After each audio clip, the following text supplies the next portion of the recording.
Welcome to millennium Tamil academy. இந்த வீடியோவில் தமிழக மின்சார வாரிய வேலைவாய்ப்பு பற்றின ஒரு முக்கியமான செய்தி வெளியாகிருக்கு. ஸோ அது பற்றின இன்ஃபர்மேஷன் நம்ம பார்க்கலாம். ஸோ வீடியோவை ஸ்கிப் பண்ணாமல் பாருங்கள். நம்ம சேனலில் வரக்கூடிய latest government job, government schemes பற்றின அப்டேட் நீங்கள் தொடர்ந்து தெரிஞ்சுங்க. நம்ம சேனலை சப்ஸ்கிரைப் பண்ணிக்கோங்க. இந்த யூஸ்ஃபுல்லான வீடியோவை உங்கள் ஃப்ரெண்ட்ஸ் நிறைய பேருக்கு ஷேர் பண்ணுங்கள். தமிழ்நாடு மின்சார வாரியத்தில் கடந்த சில வருடங்களாகவே மின் உதவியாளர் மற்றும் இந்த கம்பியாளர் இது மாதிரியான பணிகளுக்கு வேக்கன்சிஸ் தொடர்ந்து நிரப்பப்படாமலே இருக்குது. ஸோ அது பற்றின ஒரு அறிவிப்பு தான், அதாவது பத்திரிகை செய்தி நமக்கு இப்போ வெளியாகிருக்கு. மின்சார வாரியத்தில் பல்வேறு பதவிகளுக்கு 10,200 பேரை தேர்வு செய்யப்பட உள்ளனர். இதற்காக அரசின் அனுமதி பெறும் பணி இறுதி கட்டத்தில் இருப்பதாக தொழிற்சங்க நிர்வாகிகள்கிட்ட நிர்வாகத்தினர் தெரிவிச்சிருக்காங்க. தமிழக மின் வாரியத்தில் உதவி பொறியாளர், கள உதவியாளர் உள்ளிட்ட பல்வேறு பதவிகளில் 1.42 லட்சம் பணியிடங்களுக்கு தமிழக அரசு ஒப்புதல் அளித்துள்ளது. கடந்த மார்ச் 2024 நிலவரப்படி 82,384 பேர் பணிபுரியும் நிலையில் 59,824 காலி பணியிடங்கள் உள்ளன. இதனால் ஒருவரே 2-3 நபர்களின் வேலைகளை செய்கிறதுனால பணிச்சுமை ஊழியர்களுக்கு அதிகமாக இருக்குது அப்படின்றத தெரிவிச்சிருக்காங்க. இது குறித்து மின்வாரிய தொழிலாளர் பொறியாளர் ஐக்கிய சங்க பொதுச் செயலாளர் சுப்பிரமணியன் அவர் கூறினது என்ன அப்படின்னா, கள உதவியாளர், கம்பியாளர் பதவிகளில் மட்டும் 30,000க்கும் மேற்பட்ட காலி பணியிடங்கள் இருக்குது அப்படின்னு சொல்லியிருக்காரு.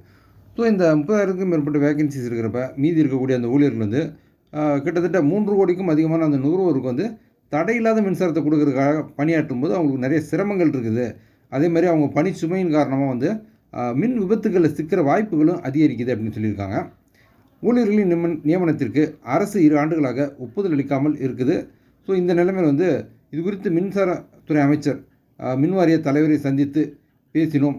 அவர்கள் 10,200 பேரை நியமனம் செய்வதற்கான அரசின் அனுமதி இறுதி கட்டத்தை எட்டியிருப்பதாக தெரிவித்தனர். இந்த மின்வாரிய அந்த ஊழியர்கள் சங்கத்தினர் அமைச்சர் மற்றும் அந்த மின்வாரிய தலைவரை சந்தித்து அவங்க பேசும்போது 10,200 அந்த எம்ப்ளாயிஸ் புதிதாக நியமிக்கிறதுக்கான அந்த அனுமதி பெறுவதற்கான பணிகள் இறுதி கட்டத்தை எட்டியிருக்கு அப்படின்றத தெரிவிச்சிருக்காங்க. ஸோ அந்த அடிப்படையில் அந்த அறிவிப்பு, அதாவது 10,200 பேரை பணியமர்த்துவதற்கான அந்த அறிவிப்பு அப்படிங்கிறது விரைவில் வெளியாகலாம். ஸோ மின்வாரிய வேலைக்காக காத்திருக்கக்கூடிய அந்த விண்ணப்பதாரர்களுக்கு இது உண்மையிலே ஒரு மகிழ்ச்சியான செய்தி.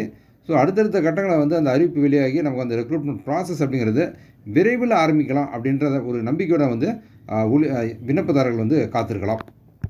ஸோ குறிப்பாக 2026 சட்டமன்ற தேர்தல் இருக்கிறதுனால இது மாதிரியான இந்த வேலைவாய்ப்பு பற்றின அறிவிப்புகள் இதெல்லாம் வெளியிடுறதுல அரசுக்கு நிறைய சிரமங்கள் இருக்கும்.